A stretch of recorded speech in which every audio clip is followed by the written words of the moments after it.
মঙ্গলবার সন্ধ্যাবেলায় শান্তিরবাজার মহকুমার বাইখরা প্রাথমিক স্বাস্থ্যকেন্দ্রের পিছনে জঙ্গল থেকে এক অজ্ঞাত পরিচয় ব্যক্তির পচা গলা মৃতদেহ উদ্ধার করা হয়। পচা গলা মৃতদেহের দুর্গন্ধ স্থানীয় এলাকায় সর্বত্র ছড়িয়ে পড়তেই মৃতদেহের সন্ধান পাওয়া যায় বলে জানান বাইখরা থানার পুলিশ। মৃত ব্যক্তির পরিচয় জানতে ও মৃত্যুর কারণ জানতে মাঠে নেমেছে বাইখরা থানার পুলিশ। পঞ্চায়েত নির্বাচনের প্রাক মুহূর্তে মৃতদেহ উদ্ধারকে কেন্দ্র করে সমগ্র এলাকা জুড়ে তীব্র চাঞ্চল্যকর পরিস্থিতি সৃষ্টি হয়েছে। এখন মৃতদেহ রয়েছে শান্তিরবাজার জেলা হাসপাতালে। মৃত ব্যক্তির আনুমানিক বয়স ৪৫ থেকে ৫০ বছর হতে পারে বলে প্রাথমিক অনুমান করছেন পুলিশ। পুলিশ সূত্রে আরও জানা যায়, মৃত ব্যক্তির দেহের কাছ থেকে জলের বোতল এবং বিষক্রিয়া ওষুধের বোতল পাওয়া গিয়েছে।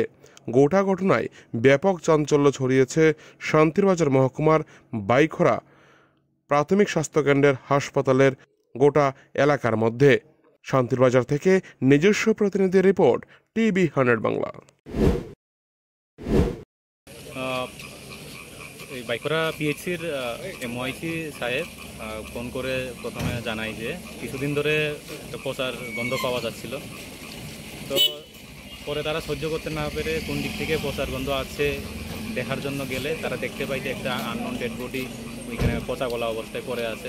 হসপিটালের ঠিক পিছনে অনুমান ৩০-৪০ মিটার দূর হবে, ৩০-৪০ মিটার পূর্ব দিকে। তো ওইটা দেখার পরে তারা থানাতে জানানোর পরে আমরা এসে দেখতে পাই যে ডেড বডি যে লোকটা মারা গেছে সে তার বয়স অনুমান ৪৫ থেকে ৫০ হবে। পুরুষ লোক, পচা গলা চেহারা চেনা যাচ্ছিল না। নাক চোখ অলরেডি পচে গলে রয়েছে।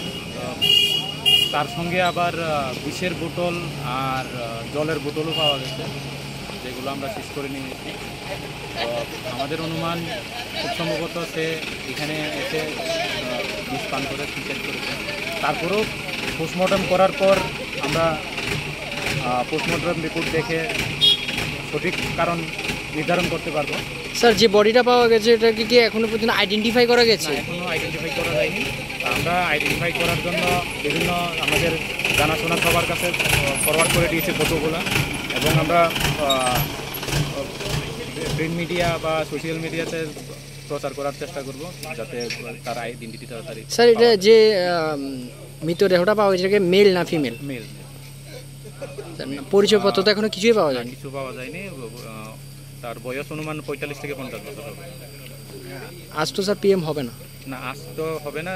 আর যতক্ষণ পর্যন্ত আইডেন্টিটি পাওয়া যাচ্ছে না অন্ততপক্ষে ৭২ ঘন্টা পর্যন্ত আমাদের অপেক্ষা করতে হবে।